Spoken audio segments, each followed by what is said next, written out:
बिस्मिल्लाहिर्रहमानिर्रहीम। अऊज़ु बिल्लाहि मिनश्शैतानिर्रजीम। बिस्मिल्लाहिर्रहमानिर्रहीम। अस्सलामु अलैकुम वरहमतुल्लाहि वबरकातुहू। दर्स क़ुरान खणी मां अवां जी ख़िदमत में हाज़िर थियो आहियां। अॼु मां अवां खे क़ाफ़ ऐं काफ़ जे दरमियान फ़र्क़ु सेखारींदुसि। सभ खां पहिरीं क़ाफ़, जंहिंखे सिंधी में क़ाफ़ क़लम करे पढ़िबो आहे। जॾहिं ज़ुबान जी पाड़ काकड़े जे शुरूआती हिस्से सां टकराए त उतां क़ाफ़ अदा थींदी आहे।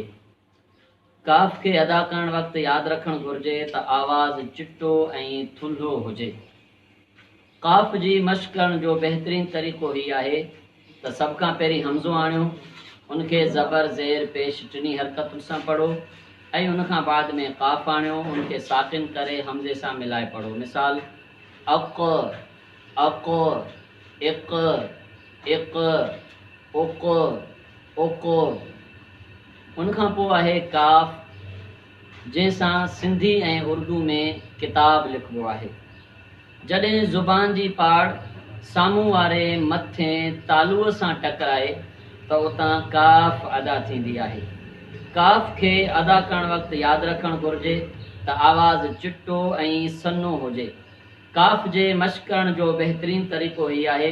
सभ खां पहिरीं हमज़ो आणियो, उनखे ज़बर ज़ेर पेश टिनी हरकतुनि सां पढ़ो ऐं उनखां बाद में काफ़ आणे उनखे साकिन करे हमज़े सां मिलाए पढ़ो। मिसाल अक, अक, इक, इक, उक, उक।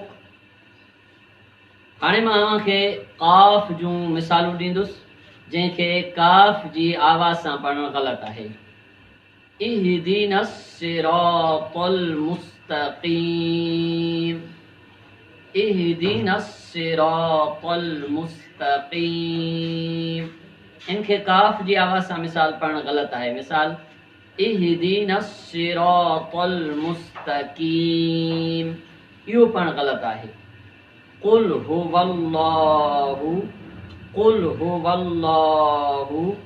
इनखे काफ़ जी आवाज़ सां पढ़णु ग़लति आहे। मिसाल कुल हुवल्लाहु, कुल हुवल्लाहु। इहो पढ़णु ग़लति आहे। अहिड़ी तरह सां अल क़ारिअतु, मल क़ारिअतु। इनखे अल कारिअतु, मल कारिअतु। इहो पढ़णु ग़लति आहे।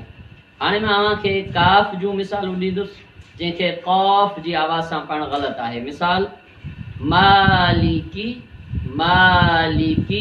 इनखे मालिकी, मालिकी। इहो पढ़णु ग़लति आहे। ऐं इय्याक, इय्याक। इनखे इय्याक, इय्याक। इहो पढ़णु ग़लति आहे। ऐं कुफुवन, कुफुवन। इनखे कुफुवन, कुफुवन। इहो पढ़णु ग़लति आहे। तव्हां इन्हनि हरफ़नि जी मश्क़ कयो।